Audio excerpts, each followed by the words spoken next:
Hello, David R. Becker here, and today I'm going to teach you a little bit about practicing. Our brushes do not come with any instructions. Our art brushes, I have 6 of them that are with my name on them, but they don't come with instructions. But how do you use them? Well, you practice with them. So what I do is I tell my students, take a sheet of paper, maybe not even a scrap sheet of paper or just watercolor paper, and just doodle and have fun with it and see what your brush can do. So I'll do things like I'll put a lot of water on my brush. I'm just going to take one color and I'm going to see how thin a line I can make. See, this brush actually makes a real thin line. So what I'll do is I'm just going to kind of go here and just see how thin a line I can make. Just practice things like lines, try a different direction. This line is a big brush. This line can make squares. We can also make circles with this brush by maybe just holding it and rotating. Look at this. So you just want to take a sheet of paper and just practice things. There's a circle. It's not the perfect circle, but if you practice enough, you probably get there. How about we just try holding real thin and then just push down on your brush and see what you get when you just kind of push down and go back up again. Kind of like a leaf. See, I just start thin, barely touching the paper. As I'm going down, I push a little bit harder and I pull it back up. So kind of a little bit of a leaf kind of look. How about if we take and we just turn it?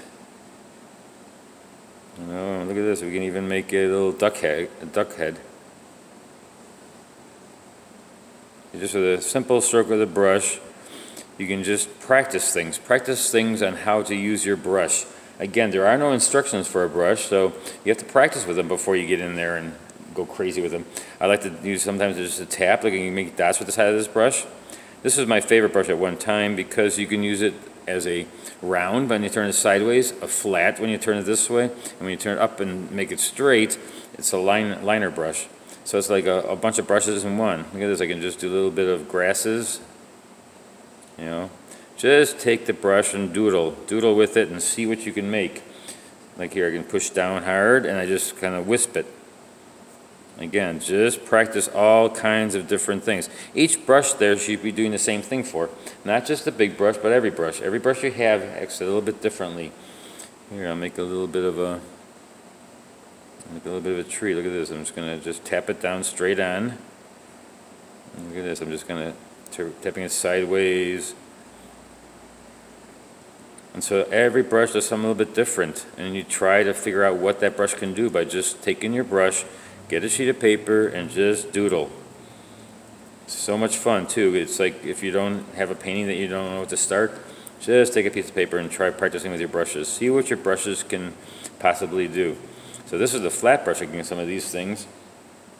You can take it and wisp it. You can just go real fast with it. You can go across, get the texture of the paper by just going across quickly. So you just do that. You just kind of go across quickly. So again, that's the flat brush. Let's try maybe this round one. This round one, and you can try different colors on it. I'm just trying it with the one color, but see how that's more of a dry brush because I didn't wet it. This brush, if you take it downwards like this and kind of press it, you can also get kind of a, like see, I'm kind of getting a pine needle look. Not that every brush makes pine and trees, but there's a lot of different things you can do with each brush, and you have to practice with that and just see what the brush can do. See, I'm just going in here and trying all different things. How about if you go straight onto it and just press it down? Try all different things you can possibly think of. Rotate your brush. A lot of people like to see, like when I rotate my brush, you can go thicker, thinner, and just pick it up, push it down. And it's rotating it, see what it does. Turn it, try to do a little spiral. So, to finish off, take all your brushes one day, and when you don't know what to paint and you need some practice, doodle. Doodle with them and practice with the brush and see if you can come up with all kinds of different techniques you can do with your brush. Look at this, just a simple flower, just the way, the way you push the brush down and how you do things with your brush. So practice and have fun, and I'll see you in the next video. Thanks a lot. This is David R. Becker.